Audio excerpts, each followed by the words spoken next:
What's going on, guys? We have another new project in the shop. It's not mine, it's customers. A 56 Chevy.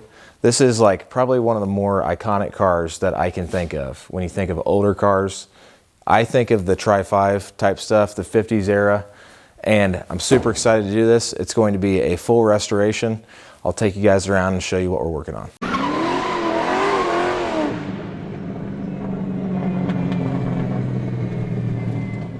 All right, guys, so kind of the background on this thing. It's a 56 Chevy, and this, I mean, it's actually in pretty good shape. We're gonna go around and show you kind of where the trouble areas are and everything, but the hood that's on here currently is actually just snagged off of another car because the hood that was on here had a gigantic cowl induction hood type thing going on, and obviously that wasn't a factory option back in the day, but they drag raced this thing.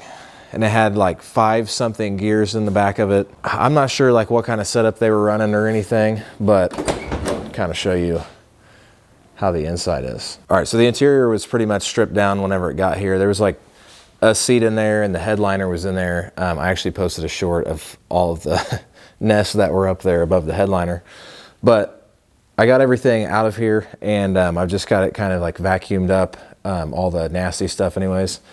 And right away, you can see that there's some rust and everything, and the owner wants to do a full floor pan on this. So we don't really know if we're gonna do like 2 pieces or just one giant piece. It really just depends on availability and shipping times and that kind of stuff, but we'll figure all that out later. But it's got your typical holes in the floor. They did a patch up here and one on the other side. It did its job for a little bit just as a temporary patch. But the exhaust fumes were just coming up into the car, and it was just becoming too much for the driver. All right, so I've already got everything kind of cut out of here, and as you can see, there was just some fabrication done so they could mount this little system in here with the sign. The sign is currently rolled up and thrown over there next to my tractor. But there was a lot of like inner bracing type stuff put in there, and they put a feed sign. It was like an old school feed mill type sign, and it was riveted in with so many rivets it wasn't even funny. My poor drill bit. But surprisingly, what's left looks fairly usable. I still have to kind of remove some of this other stuff that they've hacked in here, but again, what's left appears to be usable and stuff that we can put in there and weld to it. Apparently the modification that was done to the trunk floor was because they had like a big keg or something sitting back here as their fuel tank. The owner now purchased this. I think he pulled all that stuff out and then put the sign there. And if you guys are thinking that I may be like bashing the guy's fabrication skills behind his back, it's okay, because I said it to his face as well. But yes, it appears that everything that is currently here as far as like the frame and stuff goes is all pretty solid. There's just your typical surface rust on it, but that is a very usable frame from what I'm seeing so far. It's got your typical leaf spring suspension on the back. I think for the most part, they may have like added a leaf or 2 back here, but I think suspension wise, this thing is pretty original. On a side note, I'm actually kind of glad that they had the sign put as the trunk floor, because the lock cylinder for the trunk was shut, but there was no key for it. So the easiest way was just to cut a hole in the bottom of the car, reach up, and there was a little lever on the lock cylinder that I could use to open the trunk up. So that did save me a little bit of time. All right, so walking around the rest of this thing, you know, you're seeing your bubbling down here. Nothing like too concerning because it doesn't spread too far. Very workable door skin there. And you're seeing the normal stuff on the rockers, so those will definitely need to be replaced. Fenders, they look okay. This one looks better than the other side. It's got some little dimples in it. And then on this side, you can see this nasty mess of body filler on top.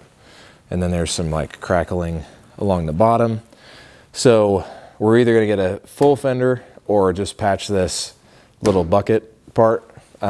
But we'll get to that later. The car's currently winking at us, but when I went to go look at this car originally, we struggled getting the hood open, and I haven't tried it since we got here. So I'm going to now try to get the hood open. I think there's a 327 in there. We'll see. All right, so the trick was just to shove this forward because there's some play there. Let's It's factory looking. And we've got the core support here just kind of all loose. So anyways, we got in here and it definitely is a small, very small V8. Man, and it seems like it sits back in there really close to the firewall too. So, which it's got the old style front mounts for a small block Chevy. So rather than the side engine mounts, it's got some coming off of the front of it. It's got an Edelbrock carburetor on it. And as you can see, the family moved up in there as well. So give you a shot back there. Oh yeah. So there's some mouse droppings and stuff that I got to clean up so that I can check this out and see what we're working with engine wise, but it does appear to be a very small V8.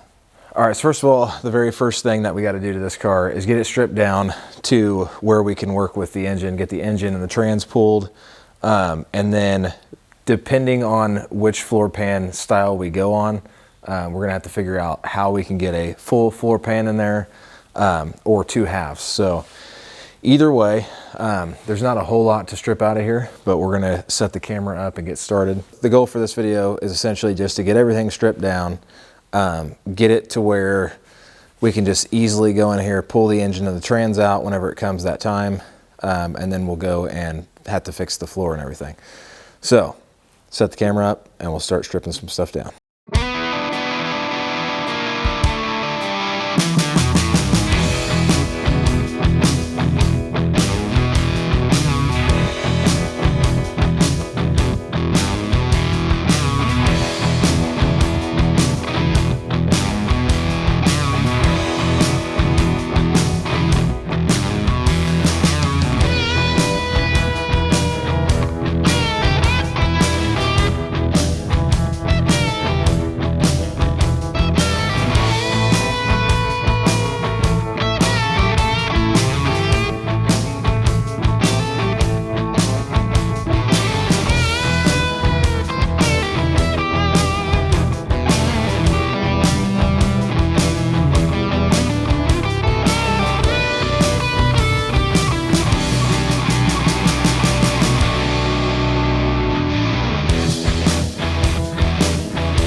All right, engine's out, transmission is still in there, and we're gonna drop that out off camera because the owner's gonna come pick this stuff up because this engine and trans are not going to be reused.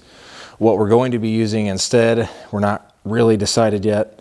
We're kind of like trying to finalize something, but regardless, there will be some kind of moderately powerful engine in here. Do want to say that I was wrong about the engine. This is actually a 350, not a 327. So the 350 is just not powerful enough for what we're trying to go for here. So to kind of give you guys the rundown on what this is going to be. Again, this is a customer's car and this is going to be built the way that the customer wants it. I might have like very little influence on that, but I will try where I can to do something cool. However, we do know that we're aiming for some kind of fuel injection. We're just not sure if it's going to be like a small block and then put like an EFI unit on top of it, or the other thing we don't know yet is whether or not we're going to do like a more modern engine, but we'll talk about that whenever the decision's made. So I guess the goal is to have like 500 horsepower, not at the rear wheel, at the engine, and we want that to be reliable. We also want it to be lower compression. We don't want to go crazy high compression and have to run any kind of like race gas or anything. So we want it to be a fun cruiser that you're not going to have to like stop at the pump every 5 minutes and fill up. Well, you wouldn't be able to get race gas at a pump around here. So we don't want to have to like track down fuel and all that kind of stuff. So the other thing is that for the transmission, the owner doesn't want to be driving down the road with it just absolutely, you know, tacking out. That's not what he's wanting to do. He's wanting to drive this thing and, you know, maybe go on a lot of long drives with it. So we want comfortable, reliable. All right, so we do have some stuff on the way for this, and the teardown is going to continue. I just wanted to get this video kind of introducing the project, getting the engine out of it, because that's always one of my favorite parts. So we'll continue more of the teardown, probably on a different video. And then we'll definitely be documenting the full build from start to finish. And we're hoping to run through this thing fairly quickly, so that he can enjoy it next year. All right, guys, so if you haven't done so already, I'd really appreciate it if you would subscribe to the channel. Help me grow the channel, because it looks like a lot of the people who watch these videos are people who aren't subscribed to the channel.